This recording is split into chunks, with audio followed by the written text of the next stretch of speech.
আসসালামু আলাইকুম ওয়ারাহমাতুল্লাহ। প্রিয় দর্শক, আজকের এই গুরুত্বপূর্ণ ইসলামিক ভিডিওটি বিশেষভাবে সেই সব মা বাবার জন্য যাদের সন্তান কথা শোনে না, মুখে মুখে তর্ক করে, রাগ দেখায়, অবাধ্য আচরণ করে এবং পরিবারে অশান্তির কারণ হয়ে দাঁড়ায়। অনেক মা বাবা সন্তানকে নিয়ে দুশ্চিন্তায় দিন কাটান, কিন্তু তারা জানেন না যে আল্লাহর রহমতের দরজা এখনও খোলা আছে। আজকের ভিডিওতে আমরা জানব তাহাজ্জুদ নামাজ পড়ার পর এমন 6টি শক্তিশালী আমল সম্পর্কে যেগুলো নিয়মিত করলে আল্লাহর রহমতে সন্তানের অন্তরে পরিবর্তন আসতে পারে, তার আচরণ নরম হতে পারে এবং সে মা বাবার কথা শুনতে শুরু করতে পারে ইনশাআল্লাহ। এই আমলগুলো কুরআন, সহিহ হাদিস এবং বড় বড় বুজুর্গদের অভিজ্ঞতার আলোকে আলোচনা করা হবে।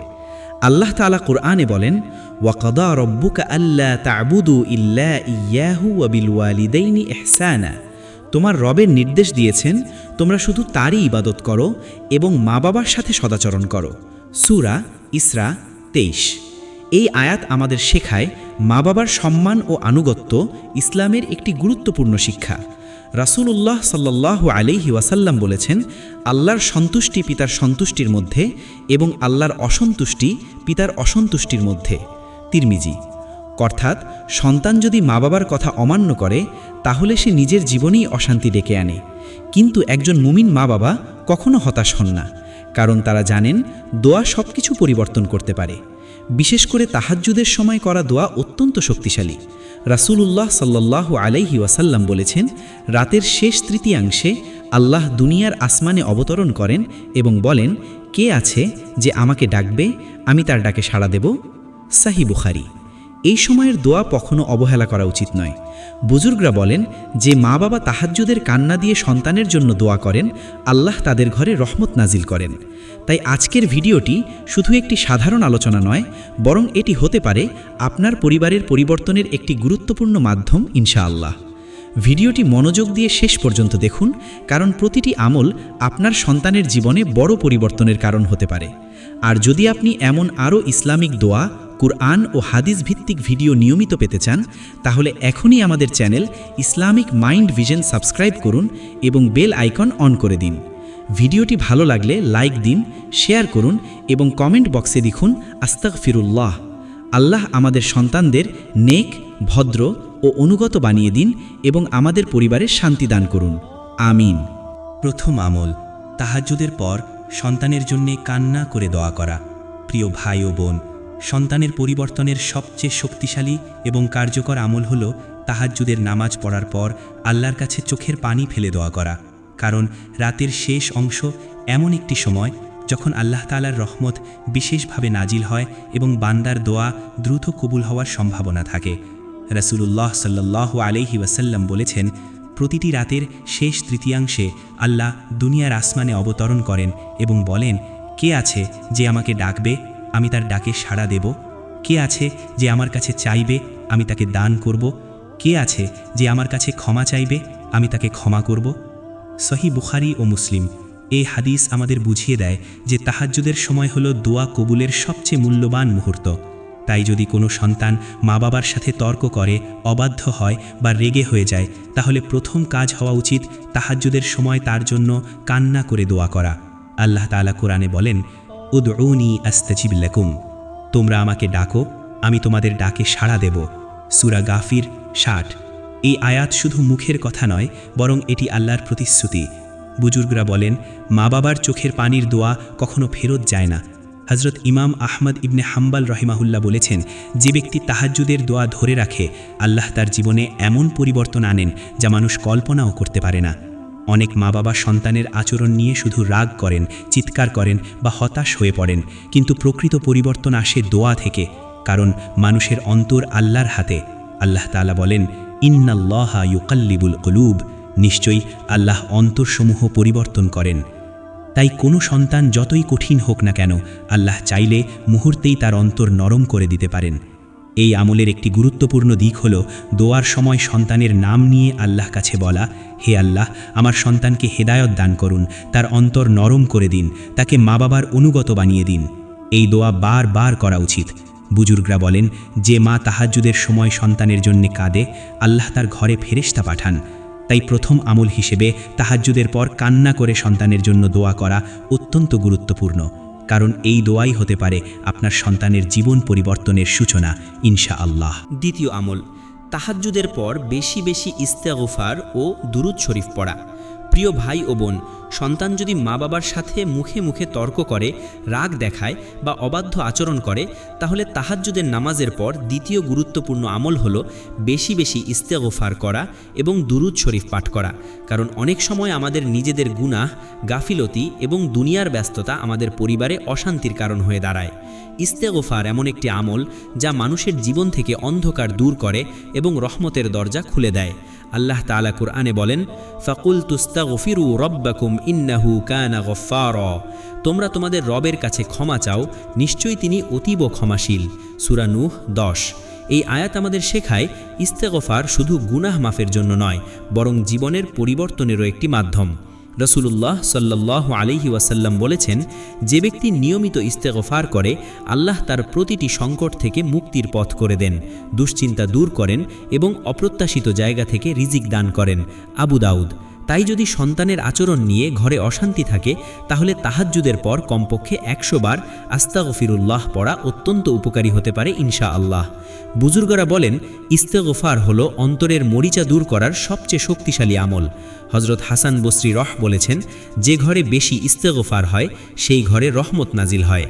এর পাশাপাশি দুরূদ শরীফ পড়াও অত্যন্ত গুরুত্বপূর্ণ, কারণ দুরূদ শরীফ দোয়া কবুলের অন্যতম মাধ্যম। রাসূলুল্লাহ সাল্লাল্লাহু আলাইহি ওয়াসাল্লাম বলেছেন, যে ব্যক্তি আমার উপর একবার দুরূদ পাঠ করে, আল্লাহ তার উপর 10টি রহমত নাজিল করেন। সহিহ মুসলিম। তাই তাহাজ্জুদের পর বেশি বেশি আল্লাহুম্মা সাল্লি আলা মুহাম্মাদ পড়া উচিত। আল্লাহ তাআলা কোরআনে বলেন, ইন্নাল্লাহা ওয়া মালাইকাতাহু ইউসাল্লুনা আলান নবী। নিশ্চয়ই আল্লাহ ও তার ফেরেশতারা নবীর উপর দুরূদ পাঠ করেন। সূরা আহজাব 56। এই আয়াত আমাদের শেখায় দুরূদ শরীফ এমন একটি আমল যা আসমান পর্যন্ত পৌঁছে যায়। অনেক বুজুর্গরা বলেছেন, যে ব্যক্তি দুরূদ ও ইস্তেগফারকে জীবনের অংশ বানায়, আল্লাহ তার পরিবারে শান্তি দান করেন। তাই দ্বিতীয় আমল হিসেবে তাহাজ্জুদের পর বেশি বেশি ইস্তেগফার ও দুরূদ শরীফ পড়া অত্যন্ত গুরুত্বপূর্ণ, কারণ এই আমল অন্তরকে নরম করে, ঘরের অশান্তি দূর করে এবং সন্তানের আচরণেও ইতিবাচক পরিবর্তন আনতে সাহায্য করে ইনশাআল্লাহ। তৃতীয় আমল, তাহাজ্জুদের পর কোরআনের আয়াত পড়ে সন্তানের উপর ফু দেওয়া। প্রিয় ভাই ও বোন, সন্তান যদি অবাধ্য হয়ে যায়, মা বাবার সাথে তর্ক করে বা অকারণে রাগী আচরণ করে, তাহলে তাহাজ্জুদের নামাজের পর তৃতীয় গুরুত্বপূর্ণ আমল হল কোরআনের নির্দিষ্ট কিছু আয়াত পড়ে সন্তানের উপর ফু দেওয়া। এটি রুকিয়া শরিয়ার একটি অংশ, যা কোরআন ও সহিহ হাদিস দ্বারা প্রমাণিত। কারণ কোরআন শুধু তেলাওয়াতের জন্য নয়, বরং এটি মানুষের অন্তর, আচরণ ও জীবনের জন্য শিফা। আল্লাহ তাআলা বলেন, ওয়ানুনাজ্জিলু মিনাল কুরআনি মা হুয়া শিফাউ ওয়া রাহমাতুল লিল মুমিনিন। আমি কোরআনে এমন কিছু নাজিল করেছি যা মুমিনদের জন্য শিফা ও রহমত। সূরা ইসরার আয়াত 82। এই আয়াত আমাদের শেখায় কোরআনের আয়াত মানুষের অন্তর পরিবর্তন করতে পারে এবং জীবনের অশান্তি দূর করতে পারে। রাসূলুল্লাহ সাল্লাল্লাহু আলাইহি ওয়াসাল্লাম অসুস্থ ব্যক্তি ও পরিবারের সদস্যদের উপর সূরা ফাতিহা, আয়াতুল কুরসি, সূরা ইখলাস, ফালাক ও নাস পড়ে ফু দিতেন। সহিহ বুখারী। তাই তাহাজ্জুদের পর এই আয়াতগুলো পড়ে সন্তানের উপর ফু দেওয়া অত্যন্ত উপকারী আমল হতে পারে ইনশাআল্লাহ। বুজুর্গরা বলেন, যে ঘরে কোরআনের শব্দ শোনা যায় সেই ঘরে শয়তান অবস্থান করতে পারে না। হযরত ইবনুল কাইয়িম রাহমাতুল্লাহ আলাইহি বলেছেন, কোরআনের আয়াত মানুষের অন্তরের এমন চিকিৎসা যা অন্য কোনো ঔষধে পাওয়া যায় না। তাই এই আমল করার সময় প্রথমে 2 রাকাত তাহাজ্জুদ পড়ে আল্লাহর কাছে দোয়া করতে হবে। এরপর সূরা ফাতিহা 7 বার, আয়াতুল কুরসি 3 বার, সূরা ইখলাস, ফালাক ও নাস 3 বার করে পড়ে হাতে ফু দিয়ে সন্তানের মাথায় বা শরীরে হালকাভাবে মাসেহ করতে হবে। আল্লাহ তাআলা বলেন, আলা বিযিকরিল্লাহি তাতমাইন্নুল কুলুব। জেনে রাখো, আল্লাহর শ্রবণেই অন্তর প্রশান্তি পায়। সূরা রাদ আয়াত 28। এই আয়াত আমাদের জানায় আল্লাহর কালাম মানুষের অন্তরে শান্তি ও নরম ভাব সৃষ্টি করে।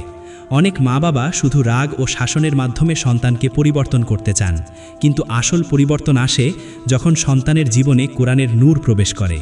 বুজুর্গরা বলেন, যে সন্তান কোরআনের ছায়ায় বড় হয় তার অন্তর ধীরে ধীরে নরম হয়ে যায়। তাই তৃতীয় আমল হিসেবে তাহাজ্জুদের পর কোরআনের আয়াত পড়ে সন্তানের উপর ফু দেওয়া অত্যন্ত গুরুত্বপূর্ণ, কারণ এই আমল সন্তানের অন্তরে শান্তি আনে, খারাপ প্রভাব দূর করে এবং তাকে মা বাবার প্রতি অনুগত হতে সাহায্য করে ইনশাআল্লাহ। চতুর্থ আমল, তাহাজ্জুদের পর সন্তানের জন্য সদকা ও গোপন দান করা। প্রিয় ভাই ও বোন, সন্তানের পরিবর্তনের জন্য তাহাজ্জুদের পর আরেকটি অত্যন্ত শক্তিশালী আমল হলো সদকা করা এবং গোপনে দান করা। অনেক মানুষ শুধু দোয়া করেন, কিন্তু দোয়ার সাথে যদি সদকা যোগ হয় তাহলে আল্লাহর রহমত আরও দ্রুত নাজিল হয়। কারণ সদকা শুধু গরিবকে সাহায্য নয়, বরং এটি বিপদ দূর করার এবং আল্লাহর সন্তুষ্টি অর্জনের একটি মহান মাধ্যম। রাসূলুল্লাহ সাল্লাল্লাহু আলাইহি ওয়াসাল্লাম বলেছেন, সদকা বিপদ দূর করে এবং আল্লাহর গজব নেভায়। এই হাদিস আমাদের শেখায়, যখন পরিবারে অশান্তি, সন্তানের অবাধ্যতা বা দুশ্চিন্তা বেড়ে যায়, তখন সদকা করা একটি গুরুত্বপূর্ণ আমল হতে পারে। আল্লাহ তাআলা কুরআনে বলেন, ইন তুবদুস সাদাকাতি ফানি'মা হিয়া ওয়া ইন তুখফুহা ওয়া তু'তুহাল ফুকারা ফাহুয়া খায়রুল লাকুম। তোমরা যদি প্রকাশ্যে সদকা করো তবে তা ভালো, আর যদি গোপনে গরিবদের দাও তবে তা তোমাদের জন্য আরও উত্তম। সূরা বাকারা 271। এই আয়াত থেকে বোঝা যায় গোপন সদকার মর্যাদা অনেক বেশি। বুজুর্গরা বলেন, যে ব্যক্তি সন্তানের কল্যাণের নিয়তে সদকা করে, আল্লাহ তার পরিবারে বরকত দান করেন। হযরত আব্দুল কাদের জিলানী রহমাতুল্লাহ আলাইহি বলেছেন, সদকা এমন একটি আমল যা অদৃশ্য বিপদকে দূরে সরিয়ে দেয়। তাই তাহাজ্জুদের পর সন্তানের জন্য নিয়ত করে সামর্থ্য অনুযায়ী গোপনে দান করা অত্যন্ত উপকারী হতে পারে। এটি বড় অঙ্কের টাকা হওয়া জরুরি নয়। একজন ক্ষুধার্তকে খাবার দেওয়া, মসজিদে সাহায্য করা, এতিমকে সহায়তা করা কিংবা কোনো অসহায় মানুষের পাশে দাঁড়ানো সদকার অন্তর্ভুক্ত। রাসূলুল্লাহ সাল্লাল্লাহু আলাইহি ওয়াসাল্লাম বলেছেন, অর্ধেক খেজুর সদকা দিয়েও জাহান্নাম থেকে বাঁচো। সহিহ বুখারী। অর্থাৎ ছোট সদকাও আল্লাহর কাছে অনেক মূল্যবান হতে পারে। আল্লাহ তাআলা বলেন, ওয়ামা তুনফিকু মিন খাইরিন ফাইন্নাল্লাহা বিহি আলিম। তোমরা যা কিছু ভালো কাজে ব্যয় করো, আল্লাহ তা ভালোভাবেই জানেন। এই আয়াত আমাদের আশ্বস্ত করে যে আল্লাহ বান্দার প্রতিটি ভালো কাজ দেখেন এবং তার প্রতিদান দেন। অনেক সময় সন্তানকে শুধু বকাঝকা করলে পরিস্থিতি আরও খারাপ হয়, কিন্তু যখন মা বাবা আল্লাহর সন্তুষ্টির জন্য সদকা করেন, তখন আল্লাহ সন্তানের অন্তরে নরম ভাব সৃষ্টি করেন। বুজুর্গরা বলেন, সদকা ঘরের অশান্তি কমিয়ে রহমত বৃদ্ধি করে। তাই চতুর্থ আমল হিসেবে তাহাজ্জুদের পর সন্তানের হেদায়েতের নিয়তে গোপনে সদকা করা অত্যন্ত গুরুত্বপূর্ণ। কারণ এই আমল আল্লাহর রহমত টেনে আনে এবং সন্তানের জীবনে ইতিবাচক পরিবর্তনের পথ খুলে দেয় ইনশাআল্লাহ। পঞ্চম আমল, তাহাজ্জুদের পর সন্তানের জন্য সূরা ফাতিহা ও আয়াতুল কুরসি নিয়মিত পড়া। প্রিয় ভাই ও বোন, সন্তানের অবাধ্যতা, রাগ, মুখে মুখে তর্ক করা এবং মা বাবার কথা না শোনার সমস্যার জন্য তাহাজ্জুদের পর আরেকটি অত্যন্ত শক্তিশালী আমল হল সূরা ফাতিহা ও আয়াতুল কুরসি নিয়মিত পড়া। কারণ কুরআনের প্রতিটি আয়াতের মধ্যেই রয়েছে রহমত, শিফা এবং অন্তর পরিবর্তনের শক্তি। বিশেষ করে সূরা ফাতিহাকে কুরআনের সবচেয়ে মহিমান্বিত সূরা বলা হয়েছে। রাসূলুল্লাহ সাল্লাল্লাহু আলাইহি ওয়াসাল্লাম বলেছেন, সূরা ফাতিহা হলো শিফা। অর্থাৎ এই সূরার মাধ্যমে আল্লাহ মানুষের অন্তর ও জীবনের অনেক সমস্যা দূর করে দেন। আল্লাহ তাআলা কুরআনে বলেন, ওয়ানুনাজ্জিলু মিনাল কুরআনি মা হুয়া শিফাউন ওয়া রাহমাতুল লিল মুমিনিন। আমি কুরআনে এমন কিছু নাজিল করেছি যা মুমিনদের জন্য শিফা ও রহমত। এই আয়াত আমাদের শেখায়, কুরআনের আয়াত শুধু পড়ার জন্য নয়, বরং জীবনের প্রতিটি সমস্যার সমাধান হিসেবেও নাজিল হয়েছে। তাই তাহাজ্জুদের নামাজের পর 7 বার সূরা ফাতিহা এবং 3 বার আয়াতুল কুরসি পড়ে সন্তানের জন্য দোয়া করা অত্যন্ত উপকারী হতে পারে ইনশাআল্লাহ। আয়াতুল কুরসিকে কুরআনের সবচেয়ে শক্তিশালী আয়াত বলা হয়। রাসূলুল্লাহ সাল্লাল্লাহু আলাইহি ওয়াসাল্লাম বলেছেন, যে ব্যক্তি আয়াতুল কুরসি পড়ে, আল্লাহ তার জন্য একজন হিফাজতকারী নিযুক্ত করেন এবং শয়তান তার কাছে আসতে পারে না। সহিহ বুখারী। অনেক সময় সন্তানের রাগ, অস্থিরতা বা অবাধ্যতার পেছনে শয়তানের প্রভাবও থাকতে পারে। তাই আয়াতুল কুরসি পড়া সন্তানের অন্তরকে শান্ত করতে সাহায্য করে। বুজুর্গরা বলেন, যে ঘরে নিয়মিত আয়াতুল কুরসি পড়া হয় সেই ঘরে বরকত নাজিল হয়। হযরত ইমাম নববী রহম বলেন, আয়াতুল কুরসি মানুষের জীবনের নিরাপত্তার এক মহান ঢাল। তাই তাহাজ্জুদের পর এই আয়াতগুলো পড়ে আল্লাহর কাছে সন্তানের জন্য হিদায়াত চাওয়া অত্যন্ত গুরুত্বপূর্ণ। আল্লাহ তাআলা বলেন, আলা বিযিক্রিল্লাহি তাতমাইন্নুল কুলুব, জেনে রাখো আল্লাহর স্মরণেই অন্তর প্রশান্তি লাভ করে। এই আয়াত আমাদের বুঝিয়ে দেয় সন্তানের অন্তরের শান্তি ও পরিবর্তনের আসল উৎস হল আল্লাহর কালাম। অনেক মা বাবা সন্তানের ভুল আচরণ দেখে হতাশ হয়ে যান, কিন্তু মনে রাখতে হবে আল্লাহ চাইলে মুহূর্তেই মানুষের অন্তর বদলে দিতে পারেন। বুজুর্গরা বলেন, যে সন্তান কুরআনের ছায়ায় বড় হয় সে কখনোই পুরোপুরি পথভ্রষ্ট হয় না। তাই পঞ্চম আমল হিসেবে তাহাজ্জুদের পর সূরা ফাতিহা ও আয়াতুল কুরসি নিয়মিত পড়া অত্যন্ত গুরুত্বপূর্ণ, কারণ এই আমল সন্তানের জীবনে রহমত, শান্তি ও আনুগত্য নিয়ে আসতে সাহায্য করে ইনশাআল্লাহ। ষষ্ঠ আমল, তাহাজ্জুদের পর সন্তানের জন্য হালাল রিজিক, নেক সঙ্গ ও উত্তম চরিত্রের দোয়া করা। প্রিয় ভাই ও বোন, সন্তানের পরিবর্তনের জন্য তাহাজ্জুদের পর শেষ এবং অত্যন্ত গুরুত্বপূর্ণ আমল হল সন্তানের জন্য হালাল রিজিক, নেক সঙ্গ এবং উত্তম চরিত্রের দোয়া করা। কারণ একজন সন্তানের চরিত্র শুধু কথার মাধ্যমে গড়ে ওঠে না, বরং তার পরিবেশ, সঙ্গ, খাদ্য এবং পরিবারের আমলের মাধ্যমেও গড়ে ওঠে। অনেক সময় সন্তান অবাধ্য হয়ে যায় কারণ সে খারাপ সঙ্গের মধ্যে থাকে অথবা তার চারপাশে দ্বীনি পরিবেশের অভাব থাকে। তাই মা বাবার উচিত আল্লাহর কাছে সন্তানের জন্য নেক পরিবেশ ও ভালো সঙ্গ চাওয়া। আল্লাহ তাআলা কুরআনে বলেন, ইয়া আইয়ুহাল্লাযীনা আমানু কু আনফুসাকুম ওয়া আহলিকুম নারা, হে ঈমানদারগণ, তোমরা নিজেদের এবং তোমাদের পরিবারকে জাহান্নামের আগুন থেকে রক্ষা করো। সূরা তাহরিম 6। এই আয়াত আমাদের বুঝিয়ে দেয় পরিবারকে সঠিক পথে পরিচালিত করা মা বাবার বড় দায়িত্ব। রাসূলুল্লাহ সাল্লাল্লাহু আলাইহি ওয়াসাল্লাম বলেছেন, মানুষ তার বন্ধুর দিনের উপর থাকে, তাই তোমাদের প্রত্যেকের দেখা উচিত সে কার সাথে বন্ধুত্ব করছে। আবু দাউদ। এই হাদিস আমাদের শেখায় সন্তানের সঙ্গ তার জীবনে গভীর প্রভাব ফেলে।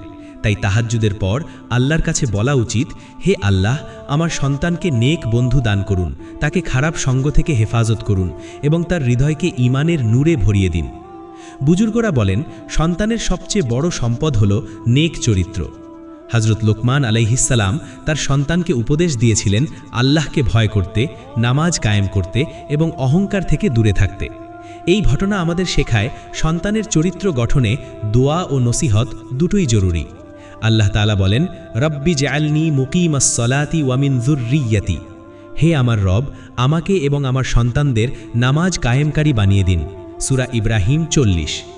এই দোয়া প্রতিটি মা বাবার প্রতিদিন পড়া উচিত, কারণ নামাজ মানুষের অন্তরকে পরিবর্তন করে এবং আল্লাহর নিকটবর্তী করে।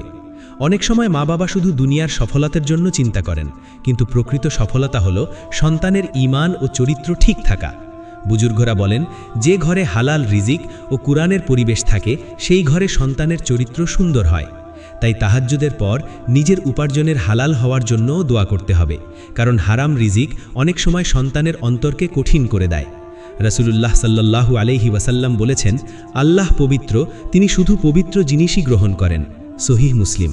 তাই ষষ্ঠ আমল হিসেবে তাহাজ্জুদের পর সন্তানের জন্য নেক সঙ্গ, হালাল রিজিক এবং উত্তম চরিত্রের দোয়া করা অত্যন্ত গুরুত্বপূর্ণ, কারণ এই আমল সন্তানের জীবনকে ধীরে ধীরে আল্লাহর পথে ফিরিয়ে আনতে সাহায্য করে এবং তাকে মা বাবার অনুগত বানাতে ভূমিকা রাখে ইনশাআল্লাহ।